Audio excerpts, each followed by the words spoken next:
Hello friend नमस्कार। मैं दिनेश शर्मा आज आपको ज्योतिष चर्चा पे षष्ठेश और अष्टमेश के विषय में बताऊंगा कि षष्ठेश और अष्टमेश क्या होते हैं। ठीक है, चलते हैं आगे। और ये षष्ठेश अष्टमेश ज्योतिष में काफ़ी डरावने होते हैं। ठीक है, षष्ठेश की दशा में जनरली डर का माहौल हो जाता है, होता भी बहुत समस्या आती है लोगों को। तो भैया ये मेरे मोबाइल नंबर है दोनों। ठीक है, आप कुंडली एनालिसिस के लिए संपर्क कर सकते हो। और आगे चलते फटाफट बिना बकवास किए, यार कोई बकवास नहीं करूँगा। ठीक है, 1 रुपये की भी बकवास नहीं होगी आज। ये स्थान है ना, इसको षष्ठेश बोलते हैं। ये अष्टमेश है, ये षष्ठेश है। और शुद्धि से दिखाता हूँ। ये अष्टमेश हो गया, ये कर्क लगन की कुंडली है। ये 8वां स्थान अष्टमेश हो गया। कोई भी राशि हो सकती है यहाँ भाई, ये बोलते हैं अष्टमेश। देखो इसको मृत्यु भाव, वैसे ही डरावना भाव है यार ये ना। और ये रिपु दुश्मन का भाव, दुश्मन परेशान करते हैं। ठीक है, तो ये 6वां भाव और ये 8वां भाव काफ़ी खराब होते हैं। ये हमने पहले भाव से लेके 8 टेवा लगा दिए हैं। बिल्कुल से बिल्कुल प्राइमरी का छात्र है वो भी समझ जाएगा। ठीक है, अब आगे चलते हैं, सीधे पॉइंट पे आते हैं यार, कोई बकवास नहीं करेंगे। अब ये फलदीपिका में कहा गया है कि जनरली भाई ऐसा होता है कि 6ठे भाव और 8वें भाव के बारे में बड़ा डरावना माहौल है, सब कोई डरते हैं। कोई इसमें संशय नहीं है। जो भी ज्योतिष का प्रारंभिक ज्ञानी है वो भी जानता है यार छठे भाव की षष्ठेश की दशा खतरनाक होती है, अष्टमेश की दशा खतरनाक होती है, द्वादशेश की खतरनाक होती है। ऐसी जनरली चर्चा है एस्ट्रोलॉजी में, सभी ग्रंथों में है।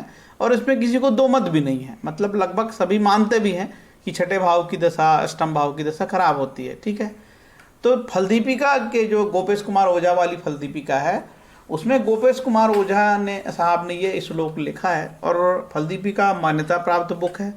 मोतीलाल बनारसी दास के यहाँ से जो निकली वो बिल्कुल ऑथेंटिक है।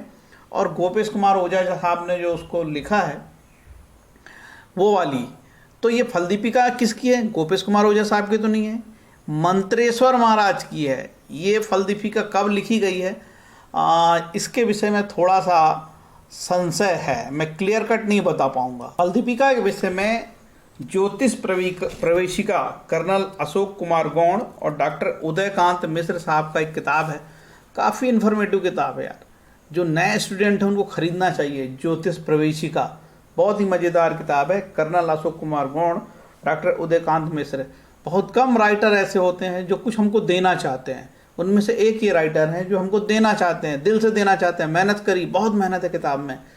इसमें लिखा है मंत्रेश्वर महाराज के बारे में। मंत्रेश्वर मद्रास 16वीं शताब्दी, जातक परिजात के क्लिष्ट पक्षों को अत्यंत सरल करने वाली मंत्रेश्वर की फलदीपिका संभवतः बृहद पाराशर होराशास्त्र के बाद सर्वाधिक पढ़ी जाने वाली आर्ष पुस्तक है।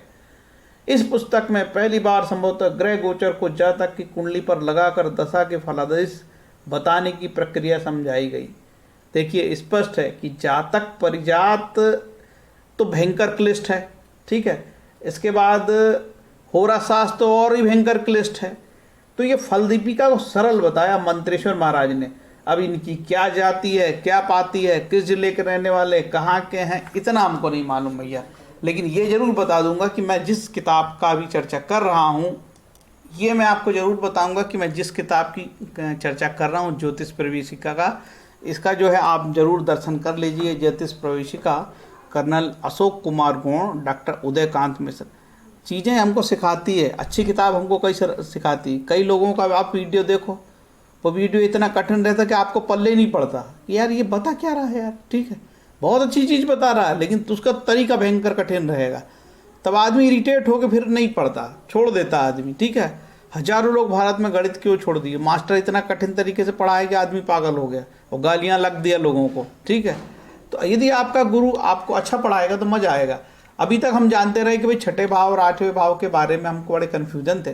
फलदीपिका मैं पढ़ता रहा और बहुत पहले पढ़ा था, तो आज मुझे लगा यार इस पर लोग जरूर बताना चाहिए, इसमें वीडियो जरूर बताना चाहिए। जनरली लोग क्या 6ठे और 8वें भाव की दशाओं से घबरा जाते हैं, और घबराना भी चाहिए क्योंकि 6ठा भाव 8वां भाव काफ़ी ख़राब है, काफ़ी ख़राब रिजल्ट देता है। कोर्ट कचहरी जेल तक सबको डाल देता है, तबाह कर देता है। इसमें कोई दो मत नहीं। अधिकतर हमने जो देखा अष्टमेश की दशा, षष्ठेश की दशा बहुत ही घातक होती है। और किसी की अष्टमेश और षष्ठेश की एक साथ चालू हो जाए, यदि किसी की अष्टमेश की चल रही है और षष्ठेश की अंतर्दशा चल जाए, यदि किसी की षष्ठेश की महादशा चल रही है और अष्टमेश की अंतर्दशा आ जाए, मंगल चल रहा है और शनि आ जाए मंगल अष्टमेश हो जाए और षष्ठेश शनि हो जाए, तब तो कोर्ट कचहरी जेल बीमारी मर्डर और पता नहीं क्या क्या है, जितना बुरा से बुरा सब होता है। ठीक है, बहुत कम चांसेस होते हैं उसमें किसी प्रकार के अच्छे फल होने के। ठीक है, तो फलदीपिका महाराज ने लिखा है कि यदि षष्ठेश बलवान हो तो उसकी महादशा में जातक अपने साहस से शत्रुओं का पराजय करे, वह निरोगी रहे, उदार हो और अति शक्तिशाली होता हुआ लक्ष्मी का भोग करे, अर्थात उसको कोई दबा ना सके और वह ईश्वर भोगे। ठीक, ये तो बोला कि यदि षष्ठेश बलवान हो तो। ठीक है, अब ये आपको बताना पड़ेगा कि षष्ठेश कैसा बलवान होता है, वो भी बताऊंगा अभी। इसके बाद लिखा है कि यदि अष्टमेश बलवान हो तो अष्टमेश की दशा में जातक अपना ऋण चुका दे, जातक की उन्नति हो, यदि जातक किसी से कलह कर रहा है तो उसकी कलह का अंत हो जावे, और भैंस पशु बकरी नौकरों की प्राप्ति अथवा वृद्धि हो, मतलब सब उसका बनता काम जो बिगड़ा काम बन जाए और सब पॉजिटिव होने लगे। आगे और जूता मारा महाराज जी ने, देखो गोपेश कुमार ओझा जी ने बड़े जूते मारे हैं। जो केवल लघु पाराशरी पढ़ते हैं वह समझते हैं कि षष्ठेश की महादशा सदैव ही खराब होती है, ऐसा समझना गलत है। बलवान ग्रह सदैव अपने भाव संबंधी शुभ फल ही दिखते हैं। तो ये जूता मुझे भी पड़ा है, क्योंकि मैं भी लघु पाराशरी पढ़ता हूँ। ठीक है, मेरे दिमाग में भी है कि यार छठे आठवीं की दशा सदा खराब होगी, तो ये पहला जूता मुझे लगा, फिर आपको लगेगा यदि आप लघु पाराशरी पढ़ते हो। प्रायः अष्टमेश की दशा को घोर कष्टमय और संकटपूर्ण समझा जाता है, किंतु मंत्रेश्वर महाराज के विचार से यदि अष्टमेश बलवान हो तो उसकी दशा में कष्ट हो से निवृत्ति और सुख के साधनों की उपलब्धि होती है। ठीक है, ये बात यहाँ तक तो हमको पल्ले पड़ गई यार। ठीक है, अब हम आपको समझाते हैं उदाहरण से। अब ये मंगल मेष लगन की कुंडली में अष्टमेश हो गया। ठीक है, हो गया अष्टमेश।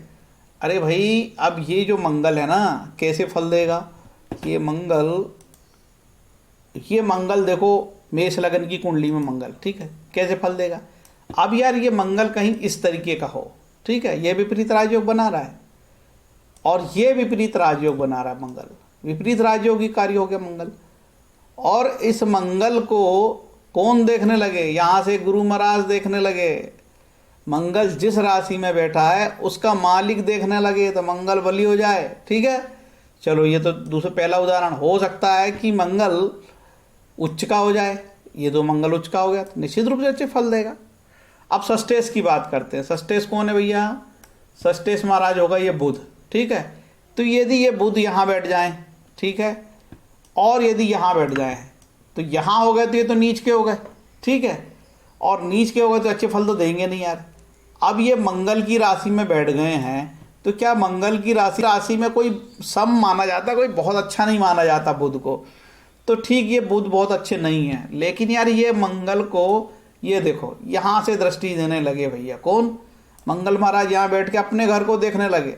ठीक है, हरी तो बुध पावरफुल हो गए और ये बुध बहुत अच्छा कर सकते हैं। हो सकता है कि ये बुध महाराज उच्च के हो जाएं कहीं पे। अब ये बुध के हो गए उच्च के, षष्ठेश हो के अच्छे रिजल्ट देंगे। और ये बुध को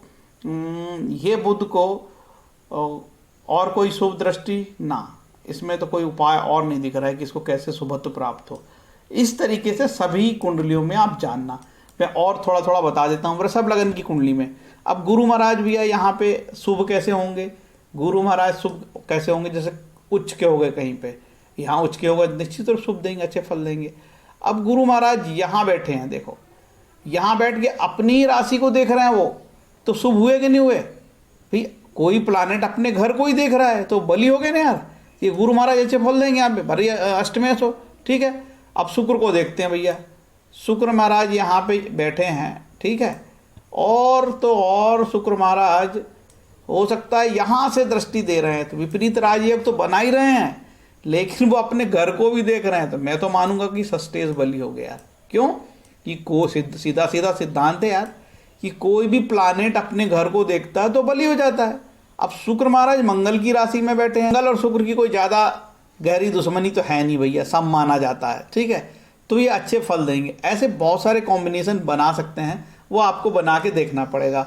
अब मैं देखता हूँ कि यार मिथुन लग्न की कुंडली में ठीक है, शनि अष्टमेश हो गए, बहुत खराब हो गए। सबने बोल दिया यार अरे तुम्हारा शनि तो बहुत बिगड़ा है। क्यों, शनि एक भाव अच्छा भी है शनि का, ये कुंभ राशि का भी फल देते हैं भैया, मिश्रित फल देते हैं मिथुन राशि में, ठीक है। अब ये अष्टमेश हो गए मिथुन राशि में शनि महाराज, और मंगल हो गए षष्ठे शनि की बात करते हैं। अब ये शनि महाराज कहीं यहाँ से देख रहे हो, ठीक है, तो भाई ये शनि महाराज यहाँ धन स्थान से बैठ के एक तो अपनी राशि को देख रहे हैं, तो अपने स्थान को बली किए, और तो और लाभ भाव में भी एक दृष्टि से देख रहे हैं। तो भैया ये शनि बली हो गया, अष्टमेश बली हो गया। एक तो इनकी मूल त्रिकोण राशि ऑलरेडी अच्छे भाव में है, शुभ भाव में है, तो ये बली हो गए, तो ये पूरे अच्छे देंगे भैया। शनि बली हो गया अपने घर में। हो सकता है शनि महाराज उच्च के हो जाए, तो कहाँ उच्च के होंगे, शनि महाराज यहाँ उच्च के हो गए, ठीक है। तो ऐसी स्थिति में, और शनि महाराज कहाँ देख रहे हैं, यहाँ उच्च के होके। ये देखो एक राशि से अपने यहाँ देखते हैं लाभ भाव को, और एक राशि से ये धन भाव को देते हैं। ऐसे शनि अष्टमेश होके धन की बारिश कर सकते हैं। ऐसे शब्दों का इस्तेमाल मैं बहुत कम करता हूँ, पहली बार किया हूँ, क्योंकि ये छिछोरे टाइप के एस्ट्रोलॉजर करते हैं, ठीक है। तो मैं छिछोरा नहीं बनना चाहता यार। कोई धन की बारिश नहीं होगी, पॉजिटिव होगा, ठीक है। धन की बारिश कहाँ से होगी कलयुग में यार। तो ये शनि की बात हुई। कर्क राशि वालों, मिथुन राशि, ठीक है। अब ये यार ये मिथुन जो कर्क राशि है, अब आपकी अष्टमेश की दशा चल रही है, गुरु षष्ठेश हो गया। अरे रे रे रे, करेला और नीम चढ़ा, क्या होगा, चलो इसके बारे में बता देते हैं। ये कैसा अष्टमेश अच्छा होगा। ये अष्टमेश को यहाँ से देखो, शनि महाराज देख रहे हो, ठीक है। लेकिन शनि महाराज याद रखना, शनि महाराज किसकी राशि में बैठे हैं, शनि महाराज सूर्य की राशि में बैठे हैं, शत्रु राशि में बैठे हैं। वहाँ तो बैठे हैं, ठीक है, लेकिन शनि को देख रहे हैं। जो भी प्लानेट अपने घर को देखता है, तो ये घर को तो बल दे दी यार। तो शनि महाराज ने अपने घर को बलि कर दिए, बलि हो गए, अष्टमेश बलि हो गया, ठीक है। और ऐसी स्थिति में ये बहुत अच्छी स्थिति में रिजल्ट दे सकते हैं। यहाँ पे भी देखिए, यहाँ से भी शनि महाराज देखते हैं, ठीक है। तो बलि माना जाएगा, ऐसे शनि को भी बलि माना जाता है, ठीक है। तो निश्चित रूप से अच्छे देने की स्थिति में है। अब हम गुरु को देखेंगे, ठीक। गुरु महाराज क्या रिजल्ट दे सकते हैं। गुरु महाराज यदि यहाँ बैठेंगे तो अपने घर को देख रहे हैं यार। कोई भी प्लानेट अपने घर को देखेगा तो ताकत मिलती है, षष्ठेश बली हो गए, ठीक है। हो सकता है गुरु महाराज यहीं बैठे हो अपनी राशि में बढ़िया से, ठीक है। शनि के बारे में बता दूं, जो प्लानेट अपने घर में सुरक्षित बैठे अच्छे फल देते हैं, या शनि अच्छे हो गए अपनी राशि के, मूल त्रिकोण के राशि के हो गए। तो कर्क राशि वालों का जो शनि है अपने घर में बैठा है, शनि यहाँ बैठे हैं, व्यक्ति जातक जो दीर्घायु हो गया है, खूब आयु मिलेगी, ठीक है। तो शनि यहाँ अच्छे हो गए, अष्टमेश होकर अच्छे फल देंगे भैया, ठीक है। और गुरु महाराज, अब बात गुरु महाराज की हो रही थी, और गुरु महाराज अपनी राशि में बैठे तो अच्छे फल देंगे। हो सकता है गुरु महाराज यहाँ से बैठ के आपको एक राशि से बल दे रहे हैं, ये भाव को बलि कर रहे हैं, और यहाँ से भी बल दे रहे हैं, ये भाव को बलि कर रहे हैं, ठीक है। हो सकता है गुरु महाराज यहाँ से बैठ के अपने घर को बलि कर रहे हो, यहाँ भी बैठेंगे तो अपने घर को, जो भी ग्रह अपने घर को देखता बलशाली बनाता है, हो गया आपका ग्रह छठा बलि, तो अच्छे रिजल्ट आएंगे। तो इस तरीके से यार मैंने कितने का बता दिया, सबका बता दूँ यार, नहीं तो लोग नाराज हो जाएंगे। अब वही टोटल क्या रटूँ यार, मैं तो थ्योरी बता दिया आपको, ठीक है। वही करके वीडियो को बड़ा करने का कोई औचित्य नहीं मेरे को समझ में आ रहा है। तो ये मेरी चर्चा थी, और मेन बात थी भाई मेरी, जो महाराज फल दीपिका का ज्ञान की थी, मंत्रेश्वर महाराज का ज्ञान था, उसके विषय में चर्चा थी कि कैसे अष्टमेश की दशा या षष्ठेश की दशा लाभप्रद हो सकती है, और जो है हमको सुखी बना सकती है जीवन में, है ना। मैं अरबपति करोड़पति बनने वाली बात बिल्कुल नहीं करता कि ये राशि हो जाएगी माला माल। ऐसा जो छिचोरा टाइप का एस्ट्रोलॉजर है ना, छिचोरा, वो छिचोरा करता है, क्योंकि उसको पैसे कमाने हैं, मधुमक्खी की तरह ग्राहकों को आकर्षित कर रहे हैं, और जो है लाभ कमाने, इसलिए वो छिचोरी बात करता है। तो यदि एस्ट्रोलॉजर छिचोरा हो जाए तो वो महापापी है, मान के चलो। अष्टमेश से भी बुरा अष्टमेश हो गया वो, तो छिचोरा हमको नहीं बनना है यार। उम्मीद है कि ये वाला वीडियो आपको अच्छा लगा होगा, समझ में आया होगा। यदि अच्छा लगे तो लाइक कमेंट शेयर करने में यूट्यूब आपसे कोई पैसे नहीं लेता, निःशुल्क है ये सब, है ना। और मैंने आपको बता चुका है, हमसे संपर्क करना है तो आप इस नंबर पे संपर्क कर सकते हो। नॉमिनल फीस है, लूटपाट कुछ नहीं होगी, बड़ी पूजाएं नहीं बताई जाएगी, डराया नहीं जाएगा।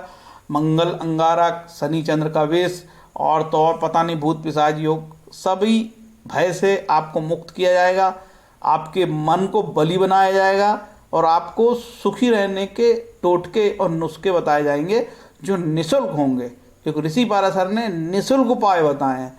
मंत्रों को पढ़ने से ग्रह शांति बताए हैं, है ना। नगीनों को पहनने से ग्रह शांति नहीं बताया है। तो सिर्फ अपने मन से, अपने मुख से उच्चारण करना अच्छे बढ़िया से, और ईश्वरी प्रार्थना करना है, तो हमको ग्रह शांति होगी और हमारा जो जीवन है सुखमय होगा। आपका जीवन सुखमय होगा तो हमारे राष्ट्र का भी जीवन सुखमय होगा। हरे कृष्णा बोल के अपने वीडियो को विराम देता हूँ।